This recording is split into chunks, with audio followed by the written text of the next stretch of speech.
Hello, my loves. Welcome back to the Empowered by Ems podcast. I'm your host, Emily, and I'm so excited to be back with you, recording another solo episode. And today's episode is going to be a follow up from my last solo episode, which was all about the update of what things have been like in my body, in my life, in my mind since going off the pill. So if you missed that episode, do go back and check it out.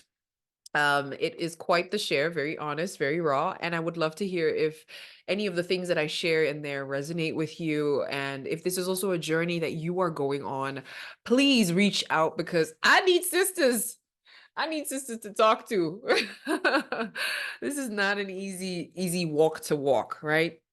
So today's episode is going to be really like a mini guide. I've actually created a mini guide. If you're watching on YouTube, I'm showing the guide on YouTube. I'm showing the document, but I created this guide which is called Living in Harmony with Your Menstrual Cycle. It's a guidebook that is about what, 6, 7 pages long that really helps you understand. It's 9 pages long that helps you understand the different phases of your cycle, how you can eat, what you can do with the different energy that each of the different phases presents you, and also just cozy things for you to do and try during the different phases. So I want to run through it briefly, quickly.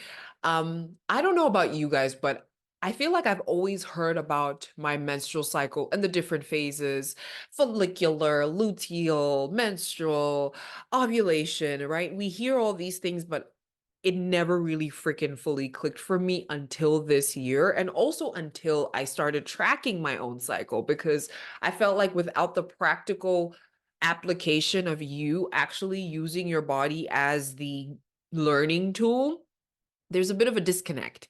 There's a bit of, okay, I know it theoretically, but practically, I don't really know what this means. Or at least that's how I felt when it came to this, when I finally decided to, you know what, let me demystify my menstrual cycle and this specific area of my life, because I felt like for so long it was just something I was doing. I was getting the period, wearing the pads, but not fully knowing what that was about, and how it and what it meant, right? And what it meant for my energy, what it meant for me as a human.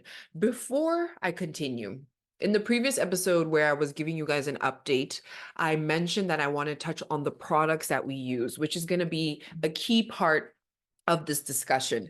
So one of the things that set me out, and I don't think this was a coincidence, I think it was very intuitive. It was very the natural progression of things when it came to me going off the pill. The next thing that followed was me doing heavy research about the products that we use, because I never really fully liked some of the smells that would come out of using some of these products, even though, like, there's nothing wrong with me.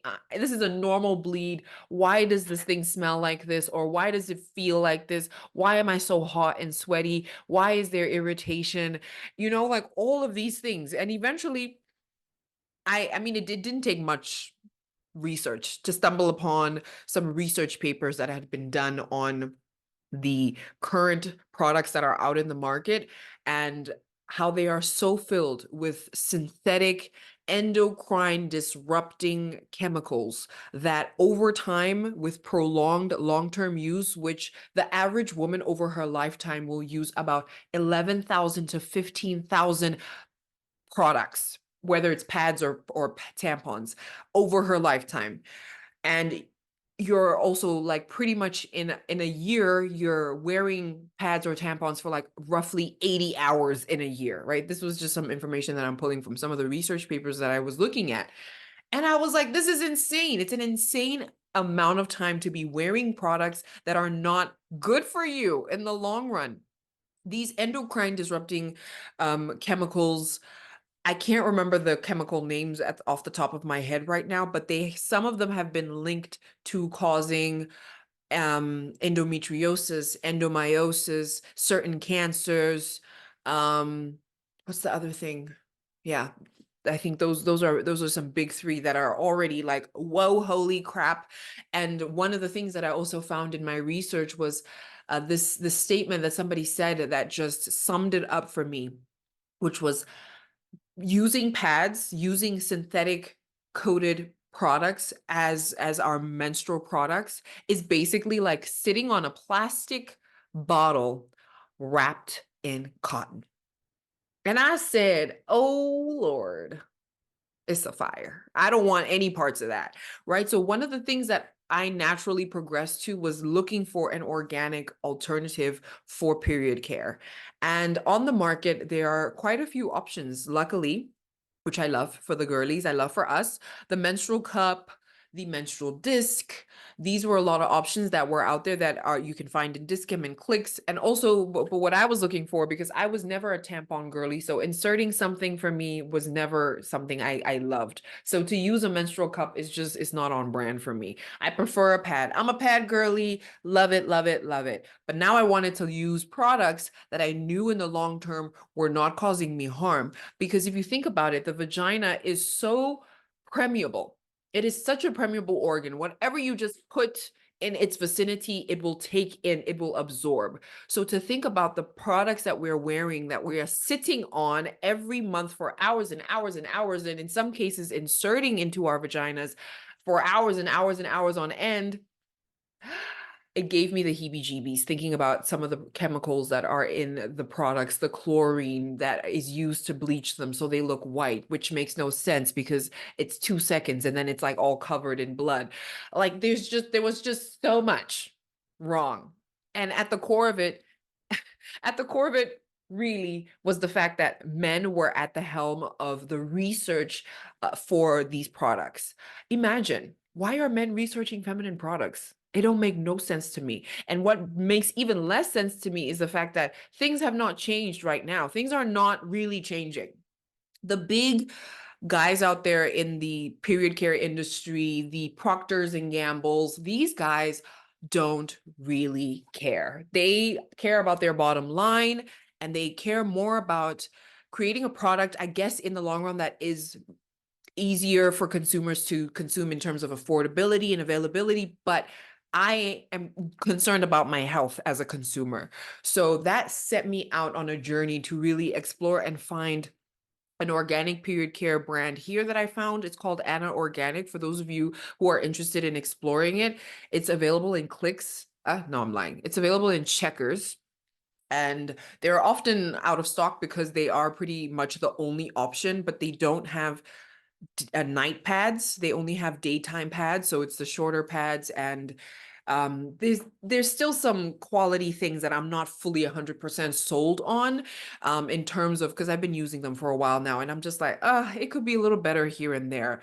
And that's actually what set me out on my desire to create an organic period care product and to revolutionize period care through all of the different phases for women, and to not just have it be something that women are only supported and cared about when she's bleeding, because that's when we can make money from her. But all the other times, it's like, yeah, no, girl, like all the best.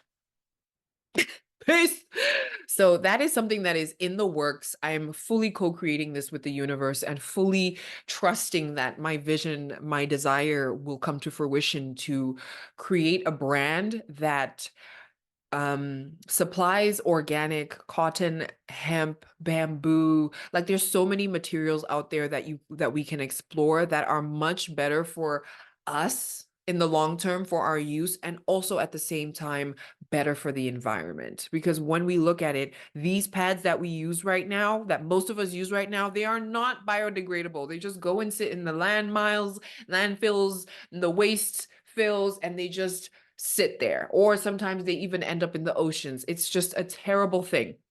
So to completely shift this and to empower women to also have the understanding of the products that are in of the ingredients that are in the products that they're using right now, and why making the shift is important, has become low-key a mission of mine. That is, it's growing. The seed has been planted, and we're just letting it grow and flourish and come to life in its time. So, with that context laid, I want to just briefly run through the different phases of your cycle and what you can expect through the different phases, how you can take care of yourself. I'm also going to be leaving a link to this guide in the show notes. It is absolutely free. Please download it. Please share it with a friend. Also, send the link to them, a woman that you know who would benefit from this information. It is absolutely everything. It's everything. It's everything. It's everything. It's everything. So the first phase of your cycle, they normally we start tracking your cycle from the first day that you bleed, right? So that's known as the first day of your cycle. And in terms or in relation to the moon, it's known as the new moon. You're in your new moon when you are bleeding. So this is the first day of the bleed, and it marks the death phase of the death and rebirth phase of the cycle. And this is where the old lining is shed to make room for the new healthy lining that's about to take its place. And it's also really the time that we are encouraged to step away from the world and to take the time to clear out any physical or emotional baggage that we may be carrying from the month, right? So I love my period now because it's almost like a time for me to take stock.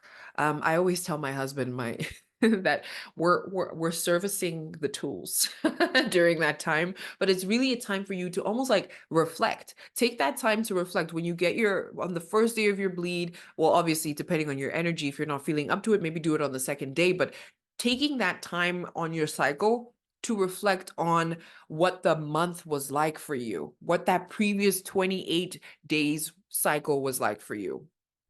So the energy in this season is really stillness and quiet and a peaceful energy. You're meant to be relaxing and taking things slow and really pausing and nourishing yourself, like really loving on yourself.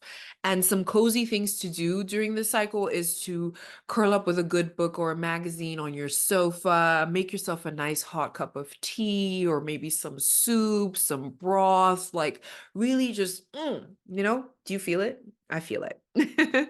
And you can also work with this energy some more by like journaling on those emotions and any physical baggage that you might want to release.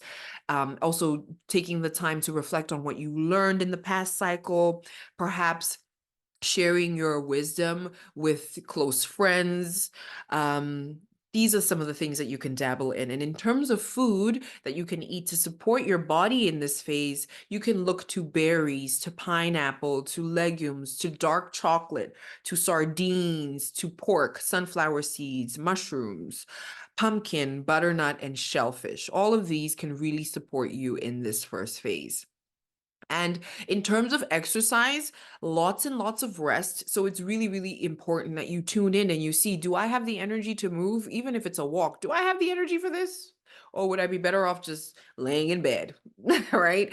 And if you have some energy, then you can walk, you can stretch, you can do a lot of yin yoga during this time is the best kind of yoga to do. And if you're not familiar with yin yoga, it's a type of yoga where we hold the poses for anywhere between 2 to 5 minutes, depending on the length of the class that you're doing. And it's really just the most delicious, like supporting grounding form of yoga. I absolutely love yin, my favorite to use during my bleed. Then the next phase is your follicular phase, right? And that is known in relation to the moon as your first quarter. And it's also known as your inner spring. So your new moon is known as your inner winter, and your follicular is known as your inner spring. This is now when things are starting, your energy is beginning to rise, your estrogen and your testosterone levels are also naturally beginning to rise. And this generally begins after the final day of your bleed. This is where you're finally coming out of hibernation. You can stretch your legs again. You can begin to venture out into the world once more and begin to seek some new adventures. Everything in this phase generally feels a bit brighter and warmer and lighter. because spring has sprung. Your inner spring has sprung. So this is the perfect time for you to really be intentional and get organized with your time and your energy. So connect to your intentions with the things that you want to create in this new cycle, right? This is the perfect time for you to plan new projects, sow new seeds for new ventures, and really use this creative energy that is going to be buzzing all around you. Some other helpful things to do during this time is to spring clean, clear out your space, clear out any things that don't bring any joy to you anymore, and also visit your local farmers market, get some fresh food, some fresh seasonal fruit as well. Whatever's in season is what you should be looking to eat. And you can also work with this energy a little bit more by setting some boundaries for yourself, and also make some plans to get social, make some plans to surround yourself with people and who are inspiring, or go to places that are inspiring and that really get your vibe up. Some foods that you can prioritize during this phase are red meat, salmon, eggs, cheese, avocado, oats, cashews. Now, mind you, when we talk about the list of foods, we're not saying this is all you should eat, right? I'm hoping we all know that. This is not all you should eat. It's just some things that you can prioritize that will support your body a lot more during this specific phase. And then some exercise suggestions here. You can now begin to explore your high intensity cardio again. You can start to run, you can bike, you can begin to bring your strength training back in, some kickboxing. So this is really like the perfect time to jump into maybe a class at a gym that you don't usually go to that's a bit more higher intensity, right? To do that challenging run that you've been wanting to do to see if you can max out on a specific kilometer or whatever goal that you have. Then the next phase is your ovulation phase, which is known as the full moon phase. And this is your inner summer. And again, here, your energy levels are very high. You are really at your most powerful when you're in your ovulation phase, and you experience such a boost in confidence, in energy, and libido. Yep. And this is really the shortest phase of a menstrual cycle. It lasts anywhere between 2 to 3 days. Because I am on a holistic pull-out method, I am not on any contraceptive anymore. So my husband and I, we are strictly pulling out. This might be TMI, but hey, sorry, husband. But this is even more important for me because during my ovulation phase, I stretch it out to a full 7 days because I am like, listen here, sir. We are going to be smart about this. And in the future, when we are trying to get pregnant, we're going to shorten that window. I mean, there will be no pulling out anyway, but like that, then that window will be non-existent for me. Whereas now it's really precautionary. I make my ovulation week a full week so that I know from Monday to Sunday or Wednesday to Wednesday, I am really doing my best to make sure that we don't have an oopsie, right? No, we don't want unplanned pregnancies. I really want to be intentional about when I do get pregnant. Then the energy of the season and how you can use it, it's very high. You're in full bloom. This is really where you can manifest, tap into abundance, play, be bold, celebrate life, get out there. Go strawberry picking, have a picnic, take a vacation, watch the sunset, spend the entire day barefoot, eat ice cream, run through the sprinklers. I mean, honestly, the energy here is so high. And I know if you've been in tune or if you've experienced it, you've seen yourself in your ovulation phase. You are just the butterfly of the day, running around doing all of the things.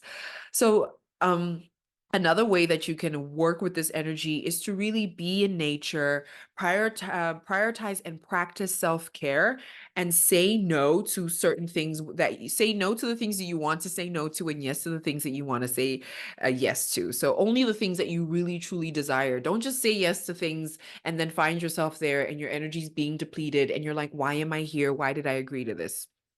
Right? It can be very easy to get caught up in the energy of being so high and alive and woohoo that you're just saying yes to everything. But it's really important to check in with yourself and to make sure that you're actually honoring your boundaries and you're not doing anything that's going to throw your internal system off. Some foods to prioritize during this phase here are things like strawberries, eggplant, spinach, corn, lamb, tuna, bell peppers, asparagus, and melons.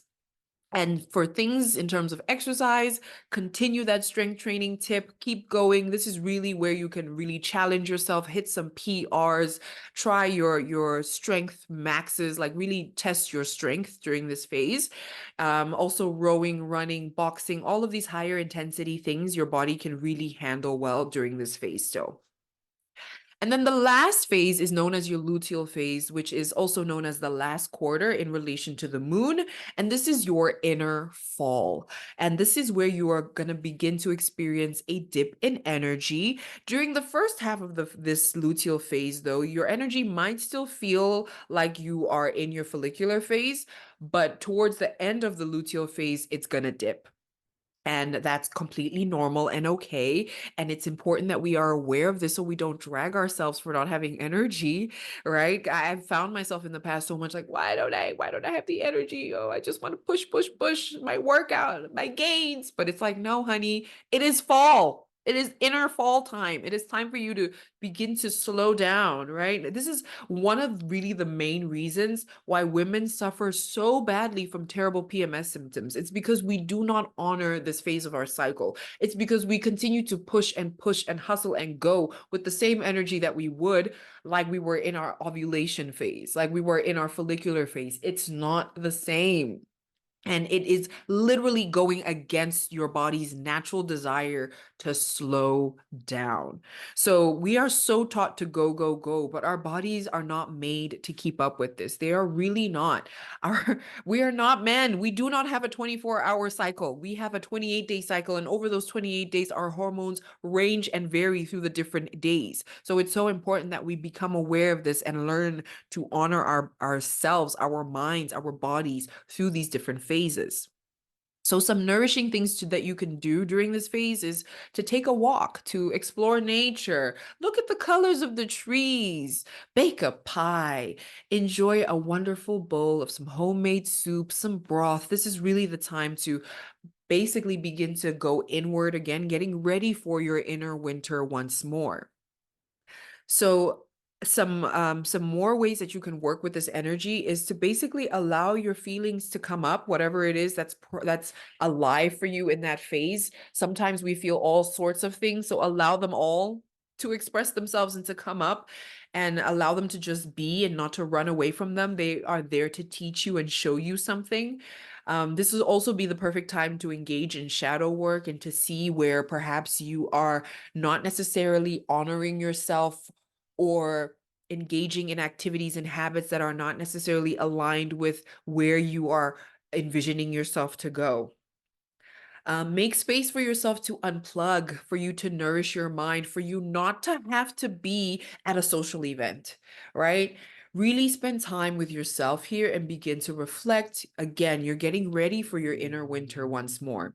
And some foods that you can prioritize during this phase are your apples, your pears, your peaches, sweet potato, beans, chickpeas, brown rice, eggs, whole milk, turkey, beef, hake, celery, watercress, walnuts, raisins. Again, this is not an exhaustive list. They're just some key things that you can maybe prioritize a little bit more through the different phases. And in terms of exercise suggestions, this is really where you begin to slow down all of that high intensity that you were doing in the previous phases. And you now can begin to tap into some more moderate impact workouts. For me, what I found really worked well at the beginning of the luteal phase was to just really decrease the load. So I reduced the amount of weights I was working with. Whereas normally I would pick up maybe a 12 kg dumbbell to do a squat and press. I will now pick up a 10 kg dumbbell to do a squat and press. So just moderating the intensity of the workout through choosing different weights, maybe increasing your rest periods, maybe altogether choosing a completely different form of movement. Yoga also really comes in handy for me during this time as well, but really more stronger yoga flow still because I still have the energy for that, but I don't want to go all out anymore because my energy is slowly starting to dip. And doing that in my previous cycle It felt so delicious. It felt so good for me.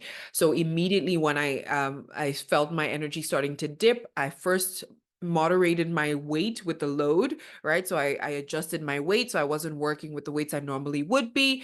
And then I then eventually just transitioned to just doing yoga.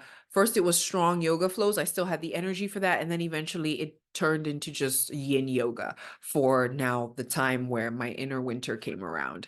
So it's a beautiful, beautiful system, my friends, that makes sense once you begin to take the time to learn it for yourself and to track it and to get to know your body.